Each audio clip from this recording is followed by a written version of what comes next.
لله رب العالمين. إياك نعبد وإياك نستعين اهدنا الصراط المستقيم صراط الذين أنعمت عليهم غير المغضوب عليهم ولا الضالين آمين.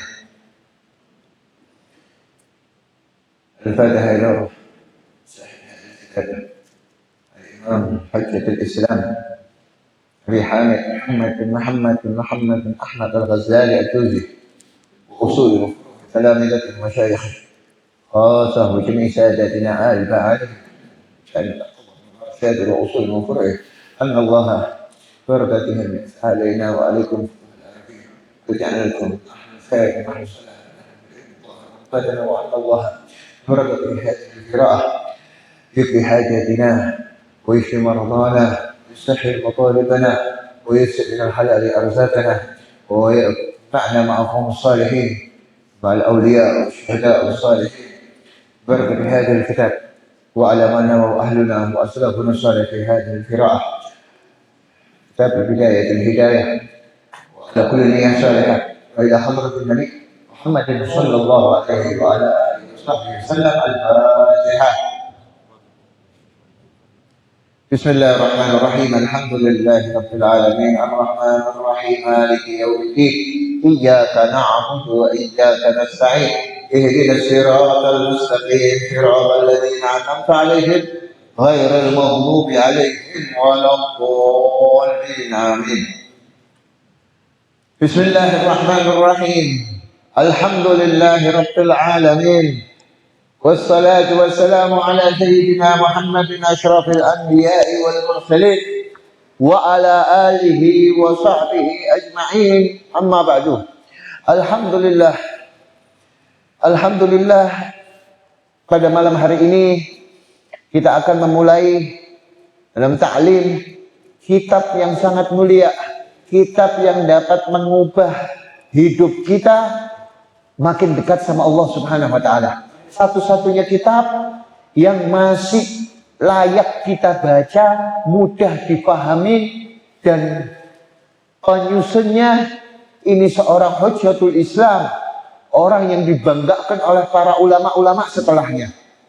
Tidak ada keraguan lagi tentang kealiman beliau, Al-Imam Al-Ghazali.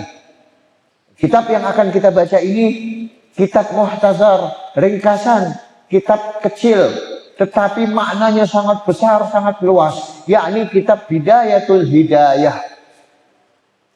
Kitab Bidayatul Hidayah ini yang disusun oleh Al-Imam Al-Ghazali, insya Allah kita akan baca setiap malam Sabtunya dalam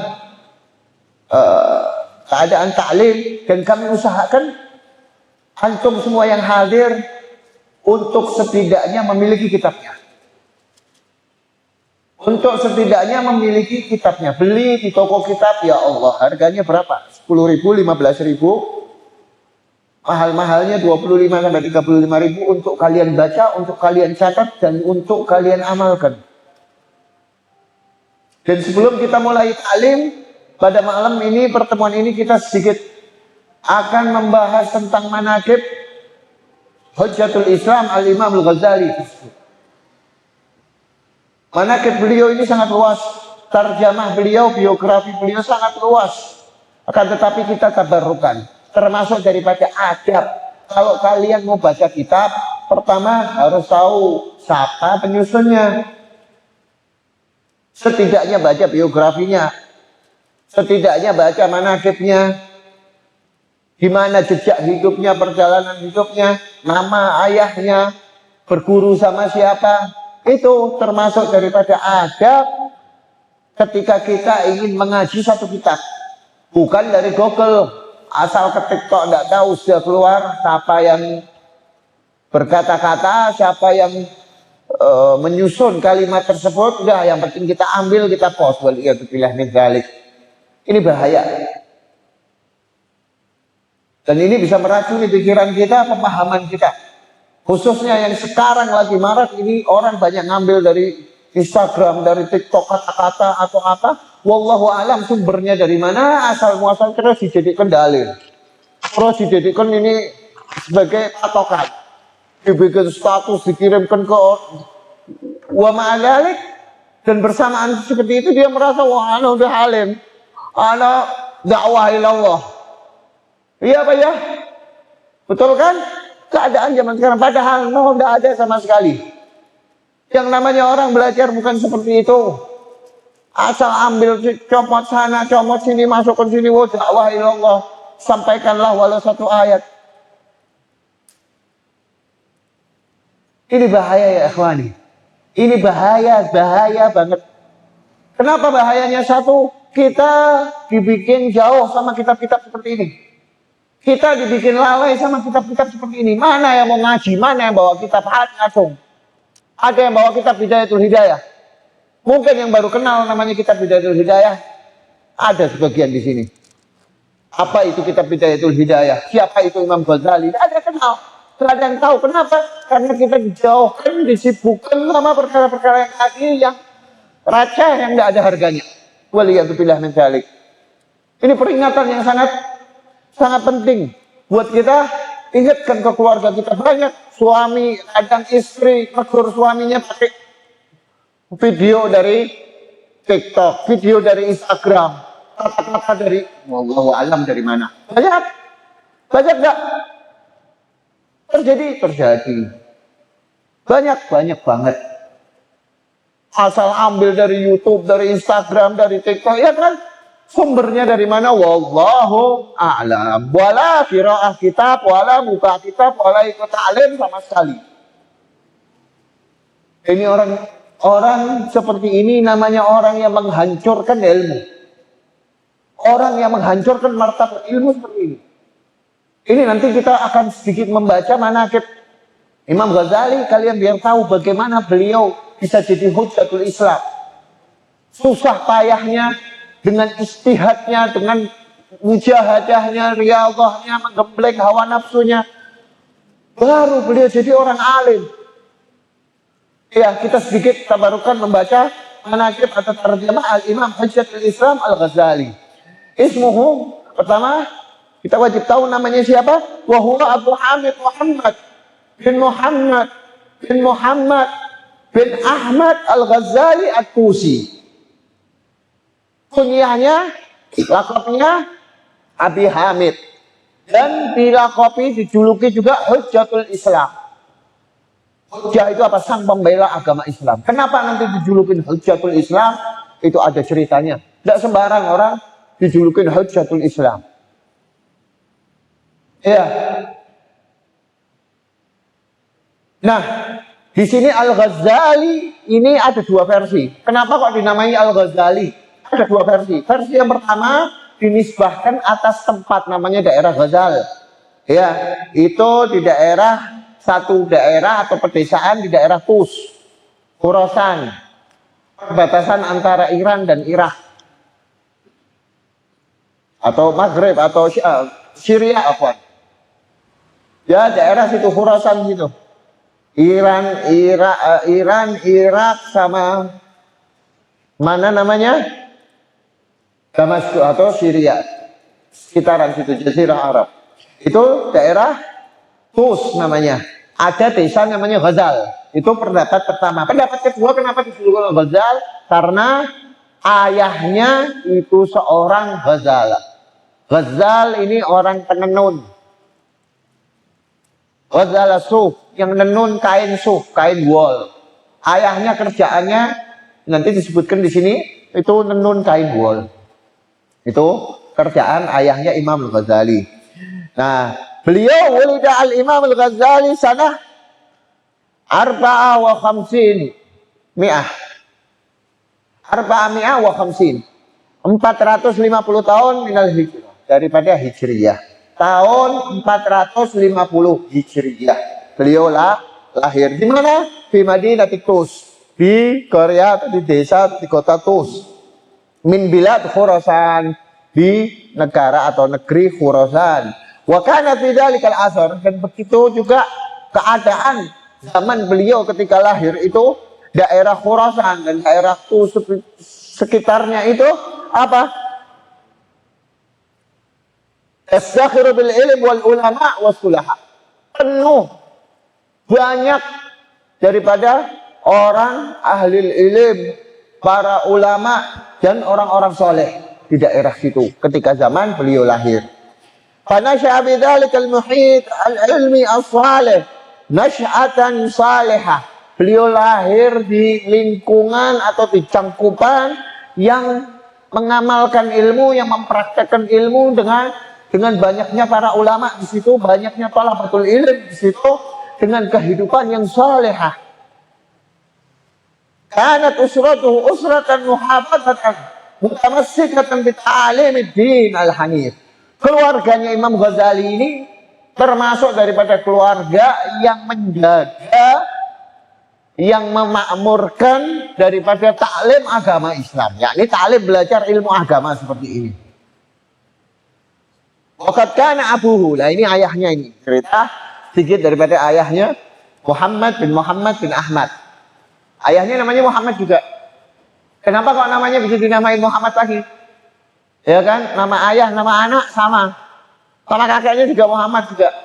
Kenapa soalnya? Ketika meninggal ayahnya, Imam Ghazali masih di dalam kandungan. Ya, seperti itu. Ayahnya rajulan saleh, orang yang saleh, muhibban lil ilm, cinta sama ilmu. Wal ulama, cinta sama ulama. Wa kana la ya'kul illa min amali yadihi. Beliau ini, abahnya Imam Ghazali, tidak pernah makan kecuali dengan pekerjaan tangannya. Wa kana ya'mal bi sana'ah ghazal as-suf. Dan beliau ini kerjaannya apa? Menenun kain wool itu tadi. Kerjaannya. Ya. Wa yamunnu nafsahu wa usratahu a'id dzalikal amal. Dan beliau menafkahi, menanggung nafkah keluarganya, anak-anaknya, istrinya itu dengan hasil pekerjaannya. Wa yahdhur majalisul ulama, dan tidak sampai di situ sibuk kerja, tidak. Yahdhur majalisul ulama, beliau itu gemar datang majelis ulama. Ada pengajian datengin, ada pengajian di mana, di masjid ini datengin, ada pengajian di masjid datengin. Itu abahnya Imam Ghazali. Wa durusul fikih, ta'lim fikih, wal wa'ad, ceramah-ceramah. Fa'idha kana hadara durusul fikih. Sampai-sampai ini dalam riwayat. Ayahnya Imam Ghazali ini kalau datang pengajian fikih, taklim bab fikih, pelajaran fikih, kitab fikih, itu apa? Sa'alallah ta'ala ayyarzuqahu ibnan faqihan. Sama doa di dalam hati, ya Allah, jadikan anakku ini ahli fikih. Setiap datang di majelis.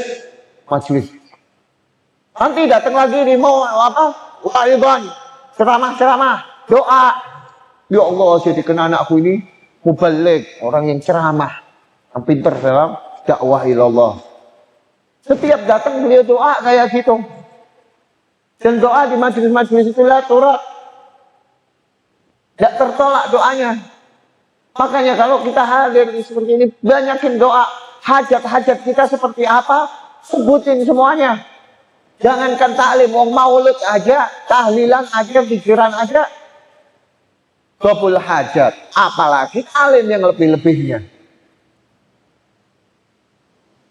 Ya, langsung ekspres bahasanya.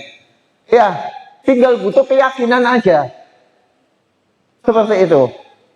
Fastajaballahu du'aahu. Maka Allah ijabahkan benar-benar doanya ayahnya Imam Ghazali ini. Fakana ibnuhu Muhammad, yakni Imam Ghazali, ayahnya, anaknya yang bernama Muhammad, yakni Imam Ghazali, afqah ahlu zaman ini, paling faqih pada zaman itu. Ya jelas, kitab wajiz, kitabnya itu banyak tentang fikih. Ya, di sini disebutkan juga kitab-kitabnya, nanti disebutkan di sini. Ya. Masya Allah, banyak banget ini kitabnya. Ya, Al-Wasit, Wal-Basit, Wal-Wajiz, Wal-Khulasa, itu kitab-kitab fikih sebagian yang disusun Imam Ghazali. Beliau afqah di zaman ini, paling faqih zaman ini.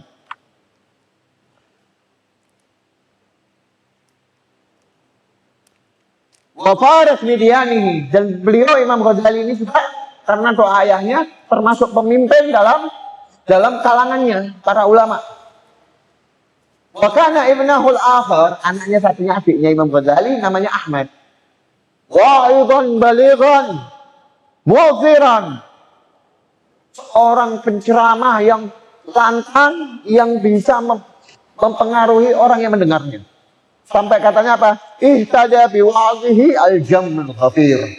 Mendapat hidayah orang yang mendengarkan ceramah ini, banyak orang, kumpulan orang ini, ribuan orang dapat hidayah gara-gara ceramahnya adiknya Imam Ghazali yang namanya Ahmad, saudaranya Imam Ghazali yang namanya Ahmad.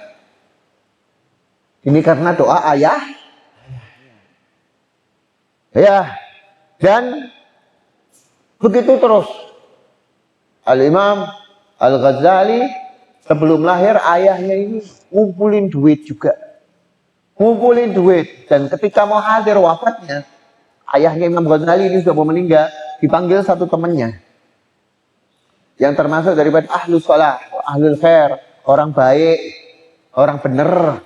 Dipanggil temannya, ngomong, aku ini nitip anakku ini. Tolong nanti anakku ini 2 kalau lahir, tolong diajari jadi orang alim. Biar dia mendapat apa yang telah aku lewati. Maksudnya aku tidak sempat belajar, aku tidak sempat taklim. Biar dia meneruskan apa yang aku inginkan. Ya, diwasiatkan seperti itu. Kemudian ente tidak usah mikirin masalah nafkahnya. Nafkah 2 anak ini katanya. Kata ayahnya sebelum meninggal, aku sudah siapkan simpanan uang buat menafkahi kedua anak ini. Kemudian setelah meninggal ayahnya benar. Temannya itu tadi yang rajulun saleh tadi itu menyampaikan apa yang diminta ayahnya, diajari taklim, dipelajari, dimasukkan ke sekolahan, dimasukkan ke madrasah sampai duitnya ayahnya habis. Sampai ngomong, udah aku ini rajulun fakir, aku tidak punya apa-apa. Sedangkan yang dititipkan ayahmu ke aku sudah habis buat menghidupi kamu. Akan tetapi aku akan usahakan kamu supaya masuk ke madrasah, ke jenjang yang lebih tinggi lagi untuk menuntut ilmu di kala itu. Bahkan Al-Imam Al-Ghazali ngomong apa? Yuhatta dzalika wa yaqul talabnal ilm li ghairillah. Hadzal ilm illa ayakuna lillah. Kami menuntut ilmu tujuannya selain untuk Allah, maka ilmu tidak bakal nempel ke ente, nggak bakal nempel ke kita, kecuali kalau kita bertujuan lillah ketika menuntut ilmunya. Nah, zaman dulu ini belajarnya ini, taklimnya ya hampir sama kayak pondok pesantren zaman sekarang. Ya, itu nanti ada yang yukafil, yang nanggung atau penanggung jawab orang-orang kaya itu untuk menanggung biaya makan dan kehidupan para talib ilmu, penuntut ilmu atau santri-santri. Nah, itu Imam Ghazali masuk di situ. Ya, dari pakaian, makannya, tempat tinggalnya, terus alat-alat dalam menuntut ilmu itu disiapin semua. Nah, beliau daripada awal mula belajar taklim itu sama teman ayahnya tadi yang diwasiatkan tadi. Summa iltahaqa bil madrasah ma'ahi Ahmad. Kemudian dimasukkan ke madrasah bersama saudaranya yang bernama Ahmad. Fa'akhadha fiha binasibin tayyibin min at-ta'lim. Oh, belajar pintar beneran. Sampai istilahnya itu ranking 1. Juara terus. Pintar. Ya. Kemudian itu di madrasah tadi yang memimpin namanya Syekh Ahmad bin Muhammad Ar-Razakani. Kumartahala ila Madinah Jurjan. Kemudian pergi ke Madinah Jurjan. Ilal Imam Abu Nasr Al-Ismaili. Pindah menuntut ilmu di daerah Jurjan kepada satu imam Abu Nasr Al-Ismaili. Limuwasalah at-talab, untuk melanjutkan dalam jenjang menuntut ilmunya. Ya, dan mengumpulkan sebanyak-banyaknya ilmu. Wa kana yudawwinu ma yatalaqahu min fawaid wa nafa'is fi kararis tusamma at-ta'liq. Oh, ini Imam Ghazali ini dulu dari setiap belajar itu punya diwan, punya buku catatan. Ya, kalau kita kan ngajinya kuping. Ya, Bawanya telinga toh dengerin, selesai, wis. Wassalamualaikum. Imam Ghazali tidak kayak gitu. Selama kalian tidak pernah nyatat dalam menuntut ilmu, wallahi jangan harap kalian jadi orang alim. Beneran. Karena ilmu itu ghali, mahal. Harus kalian dapat dengan susah payah. Tidak bisa dengan santai dengerin toh. Oh udah. Terus jadi orang alim enggak. Cuman apa? Cuman dapat barokahnya. Oke, iya jelas. Kita di sini bukan pingin dapat barokahnya. Mungkin nanti anak-anak kita, karena niat kita baik, mungkin nanti daripada cucu-cucu kita jadi orang alim, wallahu alam. Tapi kalau kitanya, selama kita tidak ijtihad, tidak benar-benar, tidak nyatat, jangan harap ya ikhwani. Jangan harap. Hatta yang duduk di sini Imam Syafi'i langsung. Hatta yang duduk di sini Imam Nawawi langsung. Ngajari kalian langsung. Kalau kalian cuma dengar kentok, tidak bawa catatan, wallahi tidak bakal dapat ilmu, tidak bakal jadi orang alim. Banyak orang, ini Imam Ghazali sendiri yang menyontohkan di dalam menuntut ilmu, beliau mencatat apa yang dapat dari gurunya dicatat, dikumpulkan sampai dinamain buku catatannya itu talikah, buku catatan khusus. Beliau ini dalam kehidupannya hidup dalam keadaan dalam menuntut ilmu yang haris. Apa namanya, menggebu-gebu dalam ilmu, menjaga dalam adab ketika menuntut ilmu benar-benar. Ya, dan benar-benar menyusun rapi apa yang dia dapat dari ilmunya. Dan beliau pernah satu cerita ini ketika beliau mau berangkat dari Jurjan ke Tus, mau balik ke Tus, daerah Tusi, dari Jurjan. Pas di pertengah jalan, beliau Al-Imam Al-Ghazali itu bawa catatannya kan banyak ya. Habis nyatet itu berapa kitab, sama kitab-kitabnya catatan kumpulkan ditaruh di tas. Ketika di tengah jalan, ini Gista Ma'ruf. Dicegat sama perampok. Lusus. Dicegat di tengah-tengah jalan sama perampok, diambili semua orang yang ikut di situ, diambili semua hartanya.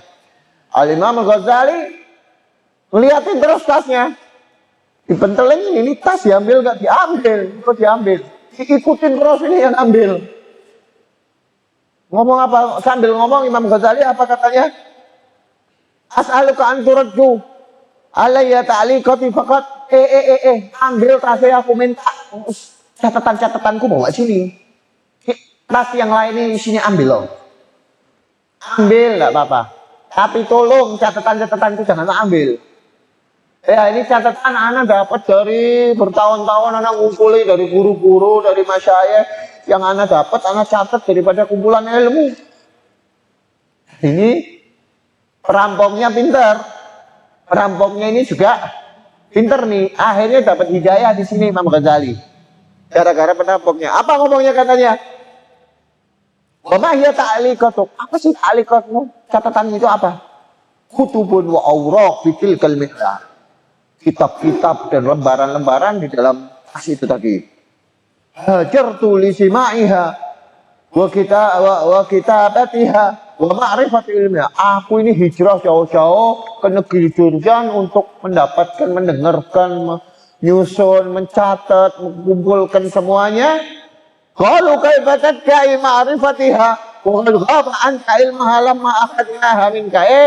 Kowe ini, kata perampoknya nih, kamu ini wahai Imam Ghazali, kok ngaku-ngaku kamu ini jadi orang yang mengetahui ilmu. Sedangkan begitu aku ambil ini ta'liqatmu, catatanmu, kamu minta balikin. Kemana ilmunya? Berarti ilmumu hilang gara-gara aku ambil. Nol. Nah, dari situ. Ya. Dari situ, summa sallimuha. Kemudian cuma dibalikkan ya. Habis ngomong gitu balik kena. Di situ Imam Ghazali langsung keluar apa namanya semangatnya ketika disindir seperti itu sama seorang perampok. Apa? Fa'addadat dzalika mau'izatan li. Sampai keinget-inget terus di telingaku omongan orang perampok ini tadi. Falamma wasalat ila baladi Tus. Ketika aku sampai di kota Tus, Akbalat ala hifdzi jami'i ma dawwantuhu 'allaqtuhu. Aku langsung ngadepin itu kitab-kitab, hafalkan semuanya. Hafalkan semuanya. Setelah hafal, ilmu sudah ada di aku, tidak ada yang bisa rampok lagi. Anda sudah hafal semua di sini. Wah, kata Imam Al-Ghazali. Semua yang beliau dapat, beliau hafalkan. Beliau duduk di negeri terus tadi buat ngafalkan, tutup semua, dihafalkan semuanya. Keluar lagi aman sudah, ilmu nyantal kabeh gini. Ini pelajaran yang sangat mulia buat kita orang. Ini kalau mau jadi orang alim seperti ini, ngafalkannya enggak terus dengan santai, enggak. Dia mulai dengan jahadah riyadhah, menggembleng hawa nafsu. Begitulah keadaan Al-Imam Al-Ghazali. Sampai disebutkan al-ilmu saydun wal kitabatu kaiduhu qayyid suyudaka bihibalil wathiqah. Ilmu itu ibarat hewan buruan. Wal kitabah, dan catatan yang kalian punya, yang kalian catat itu tambangnya. Jadi kita ini lagi buru hewan nih. Ya, lagi berburu nih kita. Tapi berburu ilmu. Apabila kita dapat daripada amalan-amalan atau omongan faedah dari ilmu, qayyid suyudaka. Angkat, ikat itu ilmu kalian. Hewan buruan kalian ikat bihibalil wathiqah, dengan ikatan yang kuat. Jangan sampai lepaskan. Dan termasuk orang yang bodoh, orang yang baru dapat hewan buruan, terus dilepaskan seenaknya. Ya kan bodoh. Udah dapat hewan buruan, capek-capek buru, udah dapat lagi. Lepaskan. Tidak dicatat, wala dihafalkan, wala diingat. Hilang sudah begitu saja. Waliyatubillah min dzalik. Ya. Itu keadaan Al-Imam Al-Ghazali dalam menuntut ilmu. Setelah itu beliau pergi ke Naisabur. Nah, di sini di Naisabur, di daerah Naisabur itu beliau belajar sama Imam Haramain Al-Juwaini. Siapa namanya? Al-Imam Abdul Malik Al-Juwaini. Beliau penyusun kitab Nihayatul Matlab. Orang alim besar. Dan ketika Al-Imam Al-Ghazali belajar sama Imam Juwaini ini, beliau semangat. Beliau ini menunjukkan benar-benar orang yang haus akan ilmu. Mujahadahnya benar-benar. Nuntut ilmunya itu benar-benar sampai Imam Haramain melihat Imam Ghazali ini takjub. Sampai dijadikan sebagai pembantunya. Maksudnya ini yang gantikan kalau ada ustadz atau yang kosong dalam taklim untuk misi. Sampai Imam Haramain ngomong apalah? Katanya di sini Al-Ghazali bahrun mudrik. Mughdik. Imam Ghazali ini adalah lautan yang sangat dalam ilmu. Walakinnahu lam yasil ila tilka ad-darajah al-aliyah bil hawayan. Akan tetapi dia tidak bisa mendapatkan darajah yang sangat tinggi, derajat yang sangat tinggi seperti ini dengan santai-santai, tidak bisa. Ya bal bi azimil jidd wal ijtihad. Akan tetapi dengan kesungguhan dan usaha yang benar-benar. Wa tadhhibin nafas wa riyadatiha. Dan menggembleng hawa nafsu dan riyadhah, hawa nafsu juga. Tidak gampang-gampangan kok. Itulah keadaan Imam Al-Ghazali dalam menuntut ilmu. Jadilah beliau seorang hujjatul Islam. Ini manaqibnya banyak. Ya. Beliau ini sangat haus. Sampai katanya, aku ini kalau mendengarkan satu pelajaran aku, satu taklim ini rasanya jaware, bulu-buluku atau anggota badan itu ingin merebutnya semuanya, ingin mengambilnya semuanya, saking hausnya akan ilmu. Semua diambil daripada para ulama. Beliau belajar sampai keliling-keliling, sampai ba'da wafat Ustaz Syekh Al-Akbar Imamul Haramain Zahab Al-Qasid dan Al-Wazir, pergi lagi ketemu sama wazir, seorang imam. Ya, Al-Imam namanya As-Saljuki. Waqad kana majlisuhu bil Ma'askar di Naisabur, di daerah Ma'askar di Naisabur. Oh, banyak ini. Itu Imam Juwaini. Imam Juwaini itu majelisnya yang hadir. Ini kalau di sini 60 orang paling ya. Imam Juwaini itu dalam riwayat Imam Haramain itu yang hadir majelisnya, kalau buka majelis itu yang hadir aksar min isna asyar alaf tilmidan, lebih dari isna asyar alaf serat, isna asyar 12.000 murid sekali buka majelis. Saking zaman dulu orang haus akan ilmu. Begitu juga Al-Imam Al-Ghazali, setelah beliau ngangkat namanya, panggil di mana-mana, beliau ini gemar berdakwah juga. Sampai-sampai beliau pernah menyesali satu perbuatan yang beliau jadikan pelajaran buat diri beliau, yakni apa? Beliau kadang berdebat, ajak debat, dan debat ini tidak baik. Ya, karena zaman dulu juga banyak aliran-aliran sesat, di antaranya mujassimah, orang yang mutajassum, yang menjisimkan Allah, akidahnya melenceng ke sana. Ini didebat semua, filsafahnya keluar semua. Makanya disebutkan hujjatul Islam, orang yang membela agama Islam. Ya, membela dengan ilmunya. Itu Imam Ghazali. Dan para ulama al-mutaakhirin semua mereka mengunggulkan Imam Ghazali. Khususnya kitabnya yang paling mulia itu kitab Ihya Ulumuddin. Kata Al-Imam Nawawi, Imam Nawawi, sahib kitab Arba'in Imam Nawawi beliau mengatakan apa? Kadal Ihya ayyaktarinal Qur'an. Kitab Ihya Ulumuddin karangan Imam Ghazali itu hampir menyamai Quran. Saking luasnya, penuh dengan ilmu kitab Ihya. Ya, sampai katanya salah satu daripada ulama kalangan Sadah Alawiyin beliau mengatakan lau sannafa au lau kallafal Ihya kafiran la aslama. Seandainya orang kafir ini buka-buka kitab Ihya, maka dia Islam. Langsung masuk Islam. Ya, seandainya ini sampai disebutkan saking luasnya kitab Ihya Ulumuddin dalam ilmu. Sampai disebutkan seandainya orang yang mati terus dihidupkan lagi, maka mereka akan teriak dengan mewasiatkan kalian untuk membaca kitab Ihya. Apa yang pernah baca kitab Ihya? Ini bidayah dulu, nanti baru Ihya. Ini pembukaannya, pemulanya.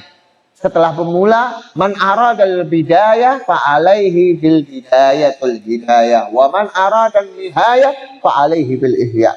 Siapa yang ingin pemula dalam ilmu tasawuf, ilmu yang mendekatkan kita kepada Allah Subhanahu wa taala, maka diawali dengan belajar kitab Bidayatul Hidayah. Amalkan seperti itu. Dan siapa yang ingin mendapatkan nihayah, ujung mentok, fa alaihi bil ihya. Maka kitab Ihya terus sono. Dulu Sadah Alawiyin, para ulama dulu, ini mereka kalau ngatamkan kitab Ihya, tidak sekali dua kali. Kitab Ihya ini 10 jilid. Tebel, komplit, dari bab ilmu sampai bab tentang kehidupan, tentang adab-adab, ada semua di kitab Ihya. Masya Allah, ilmu yang jarang kita dapat ada di Ihya. Sampai apa katanya kalau ngatamkan itu Habib Abdurrahman bin Ali As-Sakran itu ngatamkan 40 kali. Al-Aidarusil Akbar Khutbil Malak ngatamkan Ihya sampai 50, ada yang 80 kali, ada yang 30 kali hatam Ihya. Sampai ada yang ngomong satu orang, siapa yang nyatet nulis dengan tulisan tangan kitab Ihya, domin tulahul jannah, aku jamin orang itu masuk surga. Aku yang jamin, katanya Imam Al-Aidarus. Dulu ini zaman Sayyidina Abdurrahman As-Saggaf, para Sadah Alawiyin mereka ini kumpul.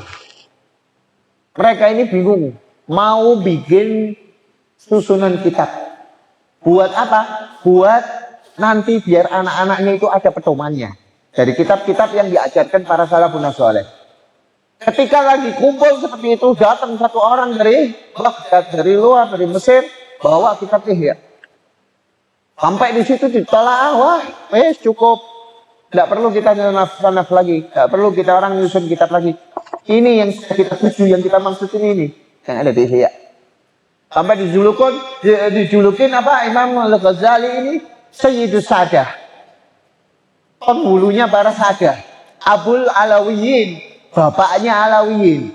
Anat tariqah Alawiyah itu zahiruhu asyadiliyah wa batinuhu Al-Ghazaliyah. Zahirnya akidahnya Imam Syadzili, Abi Hasan Asyadili. Batinnya siapa? Ilmu batinnya, ilmu tasawufnya Imam Ghazali. Itu. Dan masih banyak lagi tentang Imam Ghazali yang diunggul-unggulkan oleh para ulama. Sampai diomongkan katanya apa? Man tawassal, man alaihi hajah fal yatawassal bil Ghazali. Siapa yang punya hajat tawassul sama Imam Ghazali, insya Allah dikabulkan hajatnya. Dan ada satu cerita, sampai ini cerita kenyataan ya. Ini cerita kenyataan yang diriwayatkan Imam Abi Hasan Asyadili. Beliau seorang alim saleh, ulama wali kabir, wali yang makomnya sangat tinggi. Imam Abu Hasan Asyadili. Beliau pernah mimpi. Di dalam mimpi Imam Abu Hasan Asyadili, ru'yah salihah, ru'yah yang benar-benar nyata, yang benar-benar beliau alami. Tidak sembarang, bukan kayak kita mimpinya mimpi aneh-aneh. Tidak. Ini mimpinya orang soleh, ini nyata. Benar-benar ada maknanya. Ketika di dalam mimpi, itu ra'a jami'ul anbiya wal mursalin. Melihat di dalam mimpi itu kumpulan para nabi dan rasul. Di dalam mimpi Abu Hasan Asyadili. Ketika itu, Nabi Allah Musa, kalimullah. Nabi Musa, wa'adha, itu panjang lebar. Panjang lebar. Setelah itu, Rasulullah Sallallahu Alaihi Wasallam, Sayyidil Mursalin, ya, mengatakan apa? Ulama'u ummati khairum min anbiya Bani Israel. Ulama'nya umatku ini lebih afdal daripada nabi-nabi Bani Israel. Setelah mendengar itu, Nabi Allah Musa merasa kaget. Wah, ajib. Minta buktinya. Mana buktinya, wahai Rasulullah? Minta buktinya, ini dalam mimpinya. Panggil ta'ali ya Muhammad. Dipanggil Imam Al-Ghazali. Di dalam mimpi itu ada Imam Al-Ghazali. Dipanggil sama Rasulullah. Dibanggakan di hadapan para nabi dan rasul. Dipanggil itu di hadapan para nabi dan rasul, di hadapan Nabi Allah Musa. Ini ulama daripada umatku. Aku ingin bertanya sama dia. Mau dites nih. Benar enggak ini ulama umatnya? Ulama umatnya Nabi Muhammad ini lebih afdal daripada nabi-nabi Bani Israel. Ini dalam keilmuan. Kalau makom, jelas makom Nabi juara satu, tidak ada yang mengungguli, ya kan? Ini dalam keilmuan. Akhirnya ditanya, man ismuka? Sama Nabi Allah Musa ditanya itu Imam Al-Ghazali dalam mimpi. Man ismuka? Siapa namamu? Dijawab, ana Muhammad bin Muhammad bin Muhammad bin Ahmad Al-Ghazali. Kaget Nabi Allah Musa. Ana ini nanya namamu, man ismuka? Bukan nama ayahmu, bukan nama kakekmu, bukan nama buyutmu. Kenapa kamu jawab semuanya? Diam Nabi Allah. Imam Ghazali diam. Aduban ada kalimullah. Di hadapan Rasulullah dan ada Nabi Allah Musa juga di situ. Diam dengan adab. Setelah diperintahkan sama Rasulullah untuk menjawab, jawab. Dengan penuh adab, Imam Ghazali menjawab apa? Wa anta kadzalika ya Musa. Dan begitu juga kamu wahai Nabi Allah Musa.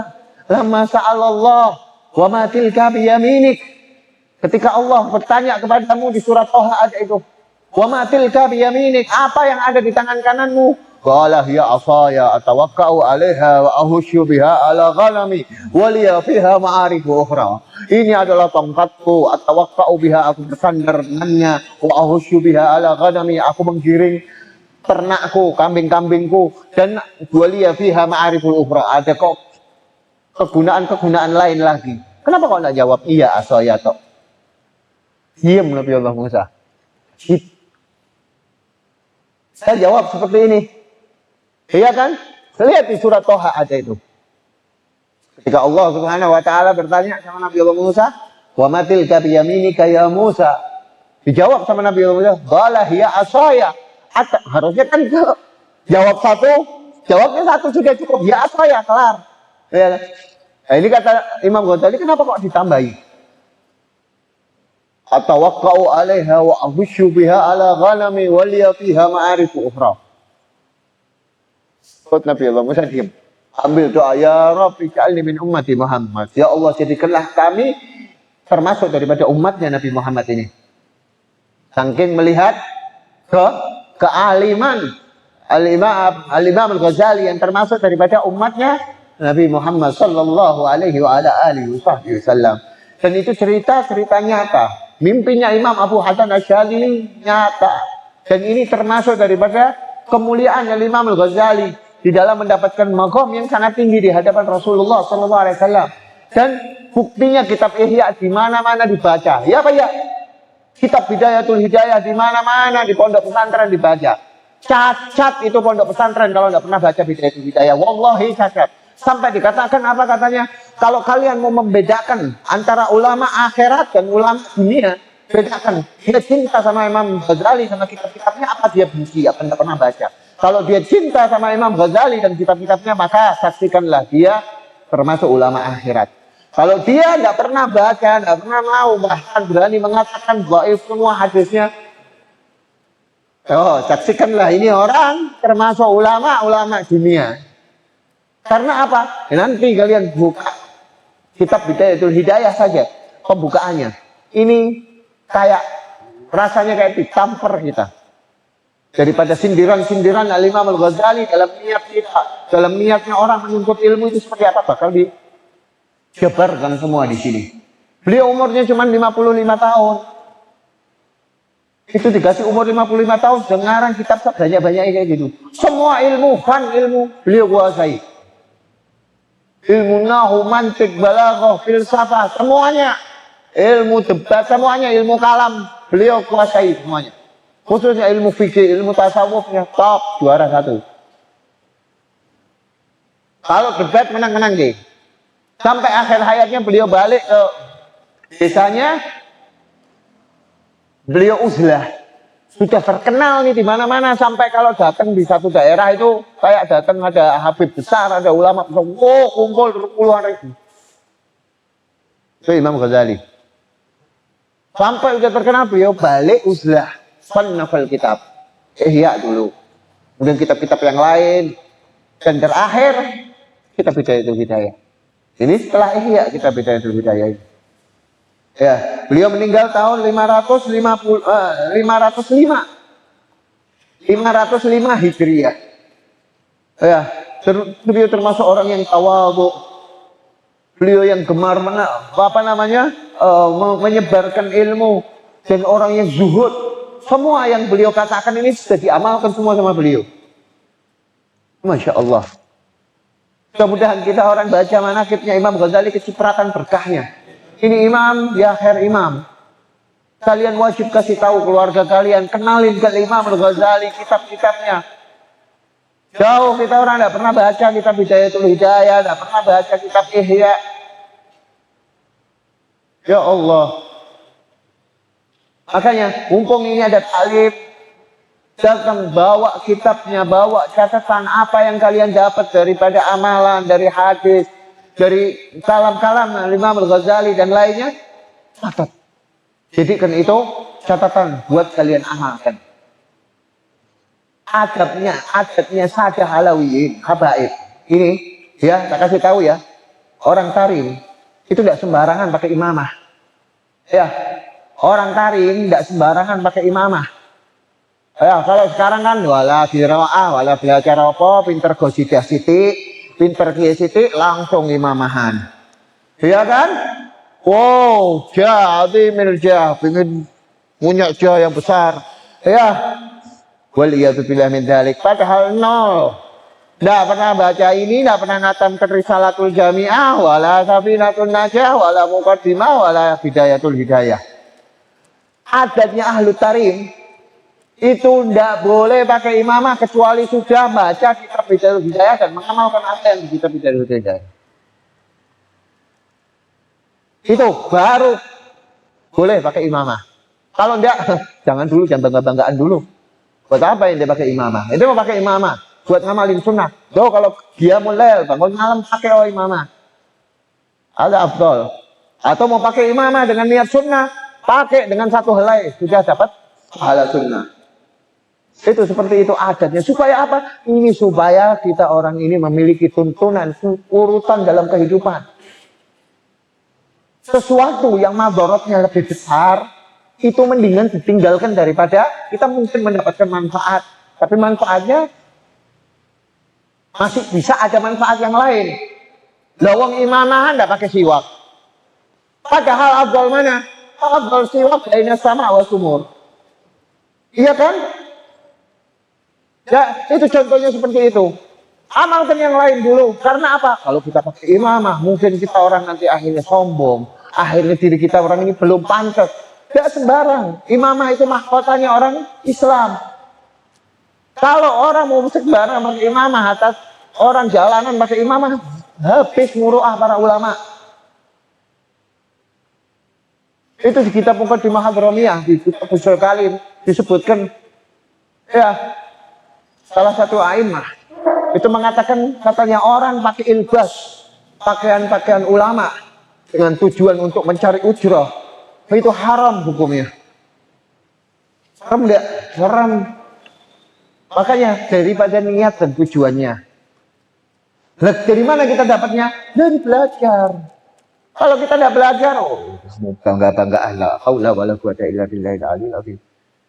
Ya, mudah-mudahan kita orang jadi istiqomah, hadir kitab Bidayahul Hidayah sampai khatam.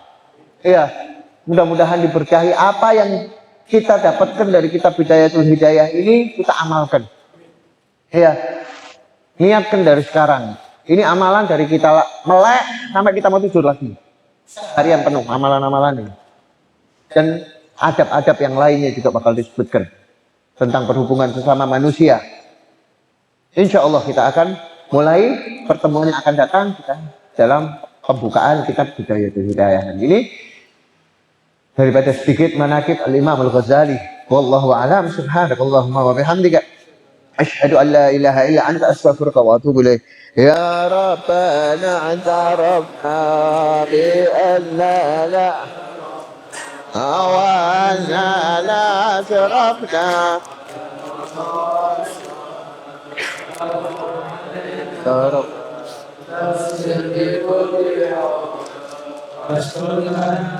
غدي واغفر يا ربي ومولودينا والآل بالبديع